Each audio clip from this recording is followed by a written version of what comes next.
शिरपूर शहरातून अज्ञात चोरट्यांनी 10 लाखाची क्रेटा कार चोरून नेल्याने शहरासह तालुक्यातील वाहनधारकांमध्ये भीतीचे वातावरण निर्माण झाले आहे। सदर घटना 17 जानेवारी 2025 रोजी सकाळी 7 वाजच्या सुमारास शहरातील सरस्वती कॉलनीमध्ये उघडकीस आली आहे। घटनेआधी तालुक्यातील वाडी येथून लोटन चौधरी यांची MH18W7154 क्रमांकाची इंडिगो कार अज्ञातांनी 13 जानेवारी रोजी लंपास केल्याच्या घटनेनंतर आज पुन्हा शिरपूर शहरात 10 लाख रुपये किमतीची MH19DV5988 क्रमांकाची हुंदाई कंपनीची क्रेटा कार अज्ञातांनी चोरून नेल्याची घटना उघडकीस आली आहे। या प्रकरणी लीलाचंद सुभाष पाटील वय 44 राहणार वडोदा तालुका चोपडा जिल्हा जळगाव हल्ले मुक्काम सरस्वती कॉलनी शिरपूर यांनी शिरपूर शहर पोलीस ठाण्यात कार चोरीची तक्रार दाखल केली आहे। शिरपूर शहरातील सरस्वती कॉलनीमध्ये राहणारे लीलाचंद पाटील हे खाजगी नोकरी असल्यामुळे दैनंदिन कामासाठी त्यांच्याकडे MH19DV5988 क्रमांकाची हुंदाई कंपनीची क्रेटा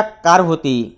दरम्यान 16 जानेवारी 2025 रोजी सायंकाळी 7:30 वाजच्या सुमारास काम आटोपून त्यांनी सदर क्रमांकाची कार त्यांच्या राहत्या घरात समोरील अंगणात उभी करून रात्री जेवण करून झोपून गेले होते। दरम्यान सकाळी सदर क्रमांकाच्या क्रेटा कारच्या ठिकाणी सदर कार आढळून आली नाही। सदर कार आढळून आली नसल्याने त्यांनी शहरात सर्वत्र शोध घेतला असता ती मिळून आली नसल्याने 10 लाख रुपये किमतीची सदर क्रमांकाची क्रेटा कार कोणीतरी अज्ञात चोरट्यांनी संमतीशिवाय लवाळीची इराद्याने चोरून नेल्याची तक्रार शिरपूर शहर पोलीस ठाण्यात दाखल केली। दाखल तक्रारीवरून शिरपूर शहर पोलीस ठाण्यात अज्ञात चोरट्यांविरुद्ध गुन्हा दाखल करण्यात आला आहे।